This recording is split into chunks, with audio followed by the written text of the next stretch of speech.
Hi friends, good morning.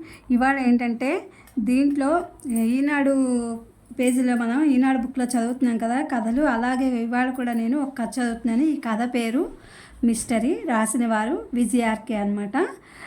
చూద్దాం. ఈ కథ చాలా బాగుంది. ఇది టెక్నాలజీని ఉపయోగించి ఏ విధంగా ఎట్లా చేయవచ్చు అనేది ఈ కథ యొక్క సారాంశం అనమాట. ఈ కథలో ఉన్నటువంటిది టెక్నాలజీని ఏ విధంగా వాడుకున్నారు అనేది ఈ కథలో చూద్దాము. Let's start the story. టీవీలో జగమే మాయ ఓల్డ్ మూవీ వస్తుంది. దాదాపు 50 సంవత్సరాల కిందటి బ్లాక్ అండ్ వైట్ సినిమా.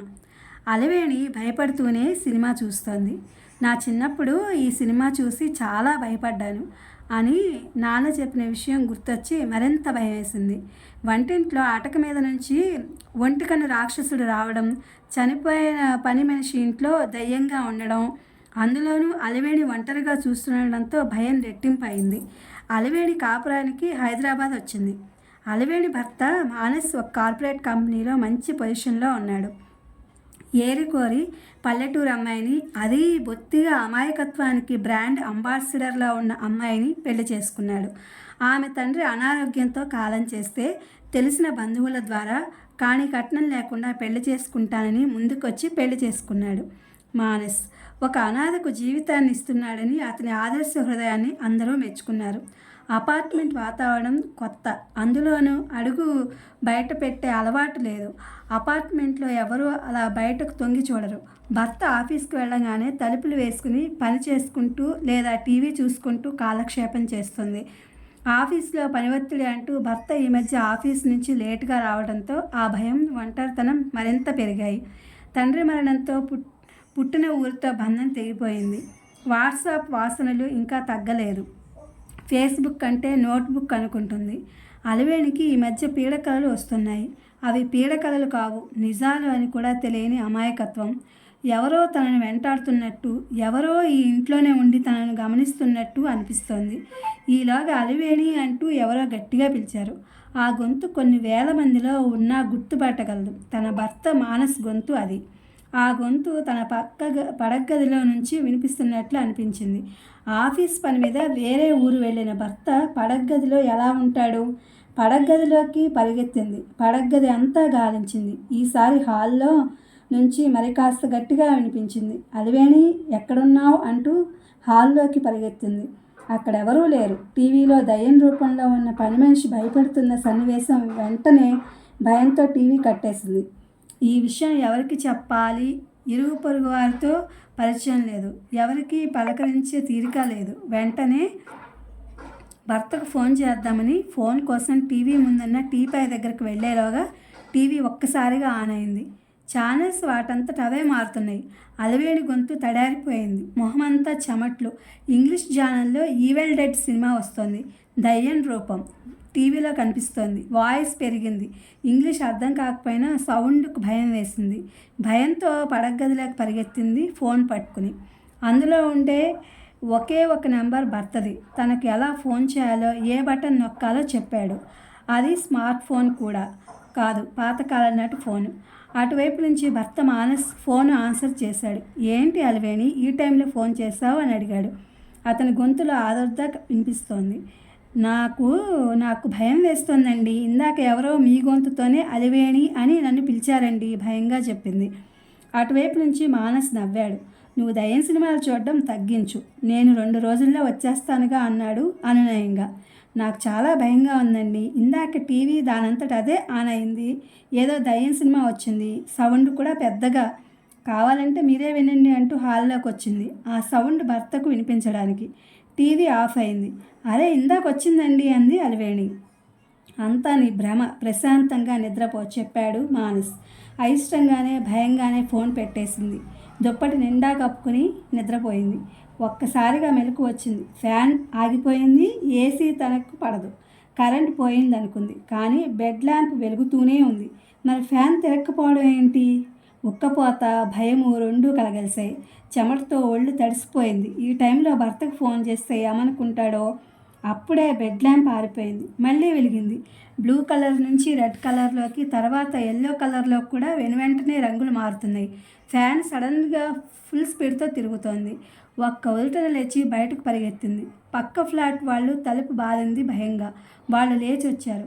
వాళ్లకు విషయం చెప్పింది. వాళ్ళు విసుక్కుంటూనే లోపలికి వచ్చి చూశారు. ఫ్యాన్ తిరుగుతోంది. బెడ్ ల్యాంప్ వెలుగుతోంది. ఒక్కదానివే ఉండడం వల్ల భయం వేసి ఉంటుంది. అంతా నీ భ్రమ అన్నారు కానీ మా ఇంట్లోకి వచ్చి పడుకో అని అనలేకపోయారు.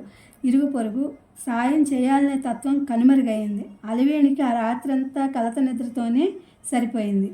2 రోజుల్లో వస్తానన్న మానసు మరుసటి రోజు తెల్లారగానే రావడంతో ఊపిరి పీల్చుకుంది. భర్తను గట్టిగా వాటేసుకుని బావురుమంది. అలివేణి ఇంట్లో ఒంటరిగా ఉండాలంటేనే భయపడి వణికిపోతోంది.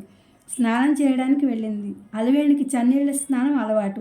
షవర్ ఆన్ చేయగానే వేడి నీళ్లు పొగలు కక్కుతూ వచ్చాయి. ఆ వేడి భరించలేక అలాగే బయటకు పరిగెత్తుకొచ్చింది. గీజర్ తను ఆన్ చేయలేదని చెప్పింది. నువ్వే ఆన్ చేసి మర్చిపోయి ఉంటావులే అన్నాడు మానసు. గీజర్ ఆన్ చేయాలంటే భయం, ఫోబియాగా మారింది. బకెట్లో చన్నీళ్లు పోసుకుని స్నానం చేయడం అలవాటు చేసుకుంది. కొన్ని రోజుల్లోనే బరువు తగ్గింది. రకరకాల భ్రాంతులు, నిజమో భ్రాంతో అర్థం కాని పరిస్థితి. చుట్టుపక్కల ఫ్లాట్స్ వాళ్లకు ఈ వార్త వేగంగా చేరిపోయింది. చివరికి అలివేణికి మతిస్థిమితం లేదనే వరకు వచ్చింది. సైక్రియాటిస్ట్ అలివేణి వంక పరిశీలనగా చూశాడు. ఆమె మాట్లాడుతుంటే విన్నాడు. తను స్పష్టంగా చెప్తోంది. లైట్లు వెలిగి ఆరిపోవడం, సడన్గా భర్త గొంతు వినిపించడం, టీవీ ఛానల్స్ వాటంతట అవే మారడం, వేడి నీళ్ళు, ఇలా ఒక్కో విషయం చెప్తోంది. మానస ఆఫీసుకు కూడా ఈ విషయం చేరింది. ఒక్కొక్కరు ఓదార్పు మొదలుపెట్టారు. ఈ విషయం అలివేణిని మరింత కుంగదీసింది. తనను అందరూ పిచ్చిదానిలా చూడడం భరించలేకపోయింది. సారీ మిస్టర్ మానస్, మీ ఆవిడలో పిచ్చి లక్షణాలు పూర్తిగా కనిపించడం లేదు. అలా అని తన మానసిక పరిస్థితి బాగుందని చెప్పలేను అంటూ తన నిస్సహాయతను వ్యక్తం చేశాడు సైక్రాటిస్ట్. మానస్ ఇంట్లోనే ఉంటున్నాడు. ఒకవేళ అత్యవసరంగా ఆఫీస్కి వెళ్ళిన వెంటనే తిరిగి వస్తున్నాడు. ఇదంతా అలివేణి గమనిస్తూనే ఉంది. పాపం పిచ్చిదాని కోసం భర్త ఉద్యోగాన్ని వదులుకుని ఉండాల్సి వస్తోంది అన్న మాటలు కూడా ఆమె చెవిన పడ్డాయి. అలివేణి, నువ్వు ఇలాంటి మాటలు పట్టించుకుని ఏ అఘాయిత్యము చేసుకోకు. కాకపోతే కొన్నాళ్ళు హాస్పిటల్లో ట్రీట్మెంట్ చేయిస్తాను, పరోక్షంగా పిచ్చాసుపత్రిలో అన్న అర్థం వచ్చేలా మాట్లాడాడు. ఒకసారి మానసికంగా బలహీనమైతే తీసుకునే నిర్ణయాలు పిచ్చిని తలపిస్తాయి. ఫలితంగా అలివేణి సీలింగ్ ఫ్యాన్కు వేసుకుని చనిపోయింది. తన చావుకు తనే కారణమని రాసిపెట్టి మరీ చనిపోయింది. పోలీసులు వచ్చారు. చుట్టుపక్కల వాళ్ళని ఎంక్వైరీ చేశారు. సైక్రాటిస్ట్ని కలిశారు. అందరూ జరిగిన విషయం చెప్పారు. ఆత్మహత్య కేసుగా మిగిలిపోయింది. కానీ హత్య అని చెప్పడానికి అనుమానాస్పదంగా ఏమీ కనిపించలేదు. ఇది జరిగిన 48 గంటల తర్వాత డిటెక్టివ్ నిశ్చల్ ఎదురుగా ఒక అమ్మాయిని కూర్చునుంది. ఒక ఆత్మహత్య కేసు మిస్టరీని ఛేదించింది. అది హత్య, ఆత్మహత్య అనేది తేల్చాలి. ఇదిగోండి కేసుకు సంబంధించిన వివరాలు, ఫోటో, మీ ఫీజు అడ్వాన్స్. ఆ యువతి ఒక కవర్ అందజేసింది. కవరులో డబ్బును పక్కన పెట్టి కేసు వివరాలు చూసి అందులో ఉన్న ఫోటోను చూశారు. తన ఎదురుగా ఉన్న అమ్మాయిని చూశాడు. మీ ఆత్మహత్య కారణాన్ని ఛేదించి మీరు ఆత్మహత్య చేసుకున్నారా, హత్య చేయబడ్డారా అన్న విషయం తేల్చాలా? నవ్వుతూ అడిగాడు ఆ కేసుని టేకప్ చేస్తూ. అపార్ట్మెంట్కి వచ్చాడు నిశ్చల్. మానస్ ఉండే 3వ అంతస్తుకు వచ్చి చుట్టుపక్కల వాళ్ళని ఎంక్వైరీ చేశాడు. వాచ్మెన్ని కలిశాడు. మానస్ని మాత్రం కలవలేదు. సైక్రాటిస్ట్ని కూడా కలిశాడు. మానస్ భార్య చనిపోయాక శవాన్ని మార్చురీలో నుంచి తీసుకెళ్లి దహనం చేశాక తిరిగి ప్లాట్కు రాలేదని తెలిసింది. ఆ రాత్రి మానస్ ప్లాట్కు వచ్చాడు నిశ్చల్. ఆ ప్లాట్ తాళం తీయడం నిశ్చల్ లాంటి డిటెక్టివ్కు పెద్ద కష్టమైన విషయం కాదు. వాచ్మెన్ సహాయం తీసుకున్నాడు. అతనికి ప్రతి సహాయం డబ్బు రూపంలో చేసి సరిగ్గా 30 నిమిషాల తర్వాత డిటెక్టివ్ నిశ్చల్ బయటకు వచ్చాడు. ఫుడ్ డెలివరీ బాయ్లా ఏమీ తెలియనట్టు వెళ్ళిపోయాడు. మానస్ ఫ్లాట్ తాళం తీసి లోపలికి వచ్చి డోర్స్ క్లోజ్ చేసి హాల్లో ఉన్న అలివేణి ఫోటో వైపు చూశాడు. ఆమె ఫోటోకు దండ వేలాడుతోంది. పడగదిలోకి వెళ్ళాడు. మంచం పక్కనే తను అలివేణి దిగిన ఆ ఫోటోని బోర్లా పడుకోబెట్టాడు. వెల్లకిలా పడుకుని సీలింగ్ ఫ్యాన్ వైపు చూశాడు. చాలా రెస్ట్లెస్గా ఉన్నాడు.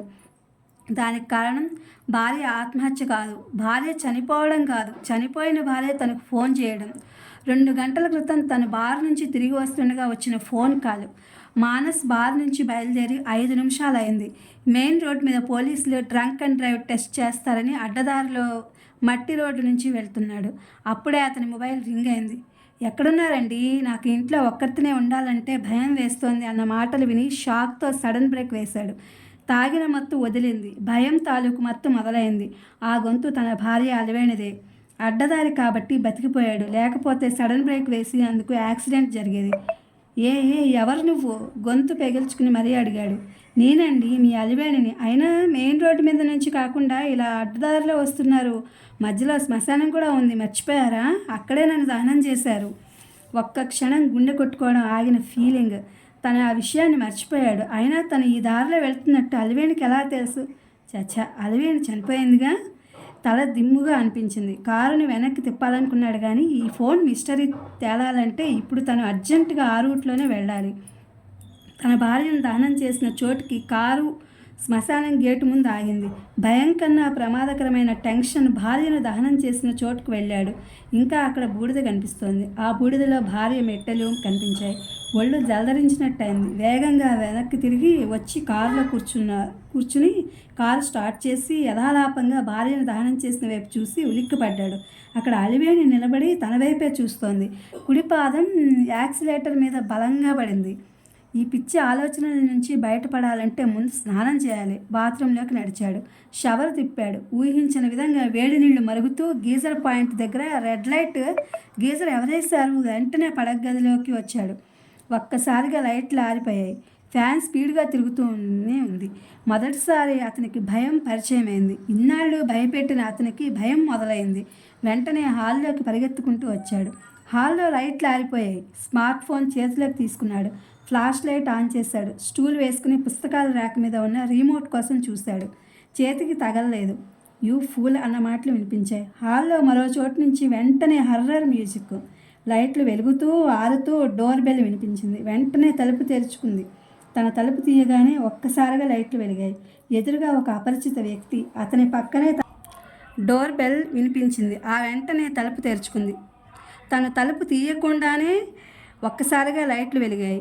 ఎదురుగా ఒక అపరిచిత వ్యక్తి. అతని పక్కనే తన భార్య అలివేణి. కానీ తన భార్యలా చీరకట్టులో లేదు, జీన్స్లో ఉంది.